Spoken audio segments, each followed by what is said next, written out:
నమస్తే అందరికీ. Welcome to worthy yards.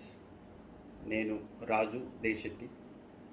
ఈరోజు ఒక ప్రధానమైన అంశం గురించి డిస్కషన్ చేయడానికి మీ ముందుకు వచ్చాను. చాలామంది ఒక చిన్న ఫామ్ హౌస్ ఉంటే బాగుంటుంది, వీక్ ఆఫ్లో సాటర్డే సండే వెళ్ళి రిలీఫ్ అవ్వడానికి, జాబ్ స్ట్రెస్ నుంచి రిలీఫ్ అవ్వడానికి ఒక ఫామ్ హౌస్ ఉంటే బాగుంటుందని చాలామంది కలలు కంటున్నారు. చాలామంది కొంటున్నారు కూడా. అయితే కొనేటప్పుడు అగ్రికల్చర్ ల్యాండ్స్కి ప్లాట్స్కి కొంచెం తేడా ఉంటుంది. చెక్ లిస్ట్లో అగ్రికల్చర్ ల్యాండ్ కొనాలనుకున్నప్పుడు కొంచెం జాగ్రత్తగా చెక్ చేసుకోవాల్సిన అవసరం ఉంటుంది. ప్రధానమైన అంశం ఏంటంటే ఈసీ చెక్ చేసుకోవడం. ఈసీ చెక్ చేసుకోవడం అంటే ఇప్పుడు జనరల్గా ఏం చేస్తున్నామంటే అందరూ ధరణి ఓపెన్ చేస్తారు, ఈసీ ఆప్షన్ వస్తుంది. Agriculture land click details check చేయగానే ఈసీ ఆప్షన్ వస్తుంది. ఈసీ క్లిక్ చేయగానే అసర్స్ district, mandal, village, revenue village అడిగిన తర్వాత సర్వే నెంబర్ ఆప్షన్ వస్తుంది. మనం ఏదైతే పాస్బుక్లో ఉందో ఆ పాస్బుక్లో ఉన్న సర్వే నెంబర్ క్లిక్ చేయగానే దాని డీటెయిల్స్ వస్తుంది. అంటే మామూలుగా ఇప్పుడు ఏ ట్రాన్సాక్షన్ లేకపోతే there is no transaction in this particular number అని వస్తుంది. లేదంటే బ్యాంక్ లోన్ ఉంటే బ్యాంక్ లోన్ చూపిస్తుంది. లేదు ఇది ఈ మధ్య అంటే ధరణి అయిన తర్వాత ఒక ట్రాన్స్ఫర్ జరిగి ఉంటే ఒకరి ద్వారా ఒకరికి ఇంకొకరికి సంక్రమించుంటే, కొనుగోలు ద్వారా జరిగి ఉంటే, లేదా గిఫ్ట్ డీడ్ ద్వారా, సేల్ డీడ్ ద్వారా కానీ జరిగి ఉంటే దాంట్లో ఎవరి నుంచి ఎవరికి వచ్చింది అనేది మనకి క్లియర్గా చూపిస్తుంది.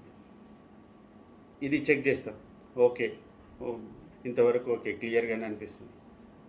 కానీ ఇక్కడ ఒక పెద్ద పొరపాటు జరిగే అవకాశం ఉంది. అదేంటి అంటే ధరణి కంటే ముందు పాత ఏదైతే సైట్ ఉందో, మా భూమి సైట్, ఆ సైట్లో అంటే సబ్ రిజిస్ట్రార్ ఆఫీస్లో రిజిస్ట్రేషన్ జరిగేటప్పుడు మ్యూటేషన్ వచ్చేసి అగ్రికల్చర్ ల్యాండ్స్లో మ్యూటేషన్ వచ్చేసి ఎంఆర్ఓ ఆఫీస్లో జరిగేది. అంటే సబ్ రిజిస్ట్రార్ ఆఫీస్కి పోయి రిజిస్ట్రేషన్ చేయించుకున్న తర్వాత రిజిస్టర్ డాక్యుమెంట్ తీసుకొని, ఆ డాక్యుమెంట్ ఒక జిరాక్స్ కాపీ తీసుకొని సంబంధిత ఎంఆర్ఓ ఆఫీస్లో పోయి రెవెన్యూ అధికారికి, విఆర్ఓకి జిరాక్స్ సెట్ అప్లికేషన్ అది ఇస్తే 15 రోజుల నుంచి 20 రోజుల్లో టైం తీసుకొని దాన్ని పట్టా మార్పిడి లేదా మ్యూటేషన్ అంటాం, అది జరిపి పాస్బుక్ ఒకటి ఇష్యూ చేసేటోళ్ళు. అది పాత ప్రాసెస్.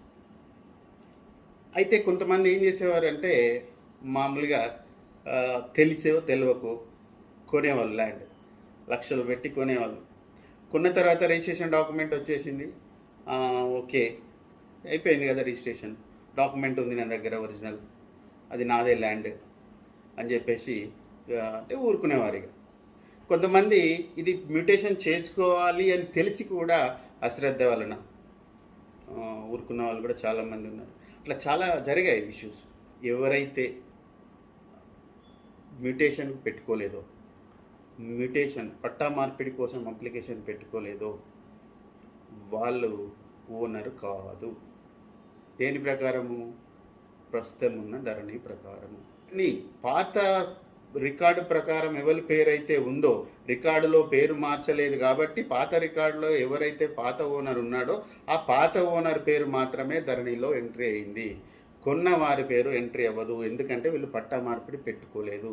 కేవలం సబ్ రిజిస్ట్రార్ ఆఫీస్ నుంచి వచ్చిన రిజిస్ట్రేషన్ డాక్యుమెంట్ మాత్రమే వీళ్ళ దగ్గర ఉంటుంది. అప్పుడు ఆ పాత ఓనర్ ఎవరైతే ఉన్నారో వాళ్ళది హాయిగా మంచిగా ధరణిలో చూపిస్తుంది కాబట్టి రైతు బంధు వస్తుంది, వాళ్ళకు రైతు బీమా, గవర్నమెంట్ నుంచి వచ్చేటువంటి అన్నీ కూడా పాత ఓనర్కి వస్తుంది. వాళ్ళు కొంతమంది, అంటే జరిగిన సంఘటన చెప్తున్నానండి, కొంతమంది మళ్ళీ రీసేల్ కూడా చేయడం జరిగింది. అంటే చీటింగ్. ఒకసారి సేల్ అయింది, వాళ్ళు మ్యూటేషన్ పెట్టుకోలేదు, వీళ్ళ పేరు మీద ఉండేసరికి మళ్ళీ రీసేల్ చేశారు, అంటే డబుల్ రిజిస్ట్రేషన్ చేశారు. కొన్ని జరిగాయి. మరి ఇప్పుడు మొదటి వాళ్ళ పరిస్థితి ఏంది? పెండింగ్ మ్యూటేషన్ అని ధరణిలో ఆప్షన్ ఇచ్చారు, ఇప్పటికే ఉంది. కానీ అది పాత ఓనరు రీసేల్ చేయకపోతే ఈజీ. మీరు పెండింగ్ మ్యూటేషన్లో అప్లికేషన్ పెట్టుకుంటారు, ఒక జిరాక్స్ సెట్ తీసుకొని మీ డీటెయిల్స్ అవన్నీ తీసుకొని మీ సేవలో అప్లై చేసి ఎంఆర్ఓ దగ్గరికి వెళ్తే అది మీ పేరున ట్రాన్స్ఫర్ అయ్యి మీకు పాస్బుక్ ఇష్యూ అవుతుంది. కానీ పాత ఓనరు రీసేల్ చేస్తే అప్పుడు సమస్య వస్తుంది. దాన్ని రెవెన్యూ కోర్టులో కానీ సివిల్ కోర్టులో కానీ కేసేసి కోర్టు చుట్టూ తిరగడం, ఆఫీసర్ల చుట్టూ తిరగడమే జరుగుతుంది. అంటే ఇంత పెద్ద సమస్య కొని తెచ్చుకునే కంటే ముందు మనం కొనే ముందు ఈసీ చెక్ చేసుకోవాలి. ఎలా చెక్ చేసుకోవాలి అంటే, మనం ఏ విధంగానైతే ధరణిలో ఈసీ చెక్ చేస్తున్నామో, ఓకే క్లియర్ ఉంది అనుకున్నప్పుడు సేమ్ ధరణి కంటే ముందు సబ్ రిజిస్ట్రార్ ఆఫీస్లో జరిగేవి కాబట్టి సబ్ రిజిస్ట్రార్ వాళ్ళ site, registrations and stamp department వాళ్ళ సైట్కి వెళ్ళి ఈసీ చెక్ చేయాలి. ఆ ఈసీలో ట్రాన్స్ఫర్ ఎవరి పేరు మీద అయితే జరిగింది, ఎవరు కొన్నారు ల్యాండ్, ఆ కొన్న అతని పేరు మీదనే మళ్ళీ వచ్చిందా, అతనే మనకు అమ్ముతున్నాడా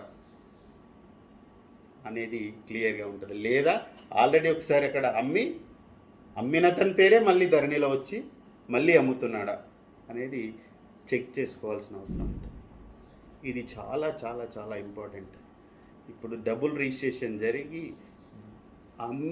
రెండుసార్లు అమ్మి రెండుసార్లు కొని తగాదాలు చాలా ఇష్యూస్ అవుతుంది.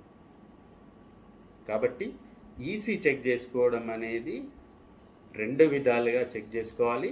ఇప్పుడు ధరణిలో చెక్ చేయాలి, పాత సబ్ రిజిస్ట్రార్ డిపార్ట్మెంట్ది అంటే రిజిస్ట్రేషన్స్ అండ్ డిపార్ట్మెంట్ వెబ్సైట్ కూడా చెక్ చేసుకోవాలి. అంటే అమ్మడం అనేది అమ్మిన వ్యక్తి అప్పుడు అమ్మి మళ్ళీ ఇప్పుడు అమ్ముతున్నాడా, అప్పుడు కొన్న వ్యక్తి ఇప్పుడు అమ్ముతున్నాడా, ఇది చాలా ఇంపార్టెంట్. అంటే తన పేరు ఎవరి పేరు మీద ఉంది, దాని నుంచి ధరణికి వచ్చి ధరణి నుంచి మనకు అమ్ముతున్నాడా అనేది చాలా ఇంపార్టెంట్. అట్లే ఐఈసీలో ఈవెన్ ఇప్పుడు క్రాప్ లోన్ కూడా చూపిస్తుంది, ప్రతిదీ మోడికేషన్ బ్యాంక్ లోన్స్ ఏది ఉన్నా కూడా క్లియర్గా చూపిస్తుంది. కాబట్టి పూర్తిగా చెక్ చేసుకొని తీసుకోవాలి. ధరణి వచ్చిందంటే అన్ని సమస్యలకి చెక్ పెట్టేసింది, ధరణి ఓకే కాబట్టి మనం ఇక ఏం చెక్ చేయాల్సిన పని లేదు. పాస్బుక్లో పేరున్నదంటే అన్ని క్లియర్ ఉంటేనే వస్తుంది, అన్ని క్లియర్ ఉంటేనే స్లాట్ బుక్ అవుతుంది, అన్ని క్లియర్ ఉంటేనే రిజిస్ట్రేషన్ అవుతుంది అనే భావన పూర్తిగా కరెక్ట్ కాదు. ఇవన్నీ కొన్ని లొసుగులు ఉన్నాయి. కాబట్టి అందరూ ప్రాపర్గా చెక్ చేసుకొని ల్యాండ్ తీసుకోవాలి.